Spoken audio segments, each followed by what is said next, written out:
Olá pessoal, tudo bem com vocês? Aqui é a Miyuki. Como vocês já sabem, normalmente é difícil um grupo de uma empresa pequena debutar já fazendo sucesso. Na maioria das vezes, leva um tempo até que esse grupo comece a ser conhecido pelo público. Diferente de quando é uma empresa grande, que o grupo já debuta com alta popularidade. Se a gente for pegar exemplos atuais, tem vários. O BTS, que é tido como o maior grupo atualmente, é um deles. A Big Hit não era muito conhecida e levou alguns anos até que o BTS se tornasse popular. Em contrapartida, agora a Big Hit é tão famosa que qualquer grupo que ela tentar debutar vai ter sucesso imediato. Isso porque o público associa os grupos diretamente com as empresas. É como se nós soubéssemos que vindo de tal lugar, aquele grupo vai ser bom. Na realidade, o público até cria expectativa nisso.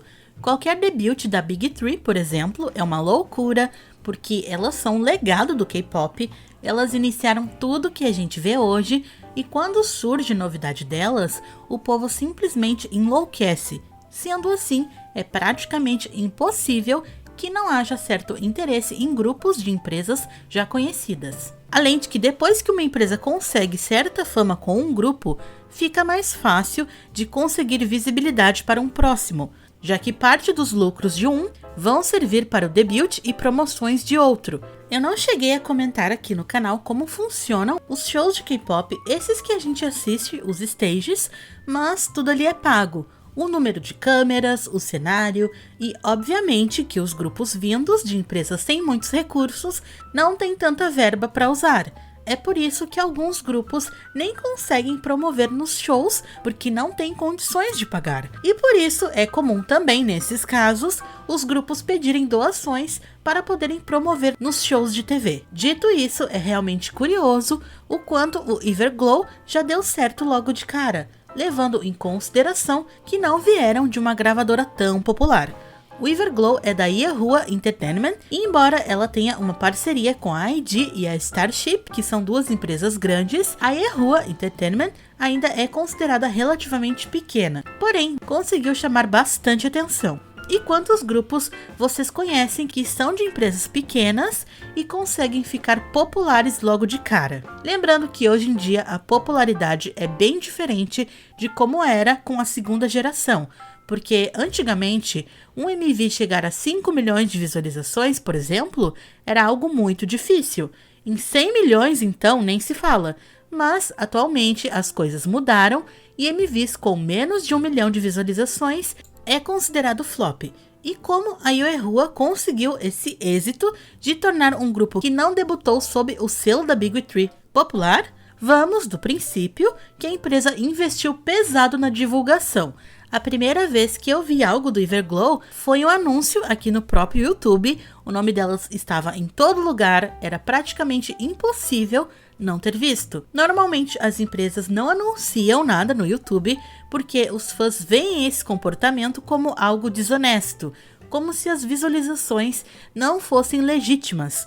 Inclusive, na época do debut do Everglow, isso foi muito comentado e julgado pelos K-popers que diziam que assim era fácil obter visualizações. Só que hoje em dia isso é muito comum, várias empresas fazem anúncios dos comebacks dos seus grupos. Talvez algumas pessoas também possam dizer assim: ah, mas tem muito grupo de empresa grande que debuta e não faz aquele sucesso estrondoso logo de cara.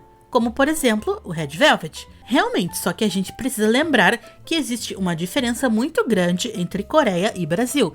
Tem muitos grupos que a gente conhece aqui no Brasil que são muito populares, mas que não fazem tanto sucesso lá na Coreia do Sul e vice-versa. Então, pode ser que o nível de popularidade daqui no exterior não seja tão grande, mas lá, nacionalmente, seja um grupo enorme. O próprio Red Velvet, por exemplo, não costuma ser o grupo preferido dos ocidentais.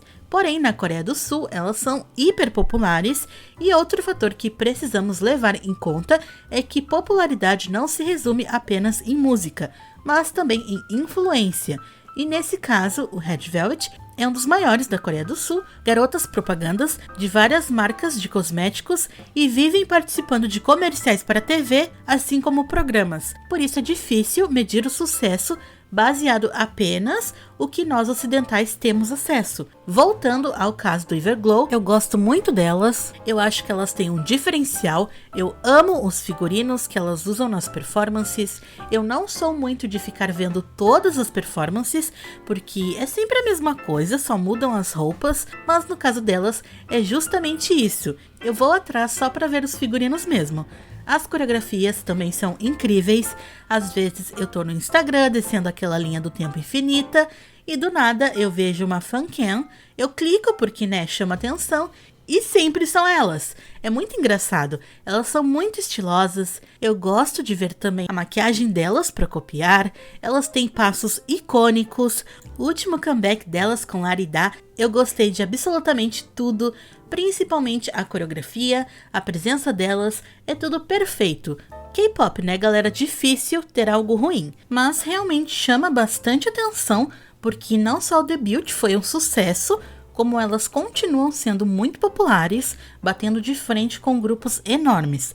Cada vez mais o público tem voltado seus olhares a elas, o que poderia ser o contrário, pois já vimos inúmeros grupos que acabaram hitando, mas que depois foram perdendo a popularidade aos poucos. O mérito também se deve ao que a empresa investe nelas, pois a produção, os MVs, os figurinos, os cenários são muito bons e não se limitam a conceitos genéricos. E na maioria das vezes a questão de um grupo não ser tão popular são porque o público não tem interesse, o trabalho não é tão bem feito, não impressiona, e por último, pouca divulgação. Tem muito grupo que dá desband e o público nem sequer ouviu falar. Muitos grupos debutam todos os anos e é uma concorrência cada vez maior. Pode parecer fácil criar um grupo, mas quando se é de uma empresa pequena, tudo se torna mais difícil. Elas não têm muitos recursos e nem condições de pagar uma equipe de consultoria para saber que tipo de música pode atrair o público ou mesmo de comprar músicas de produtores famosos.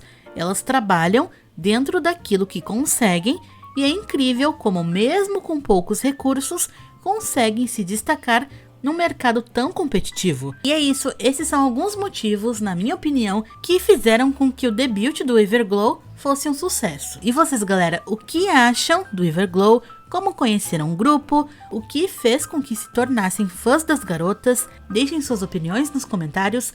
Kisses, let it go!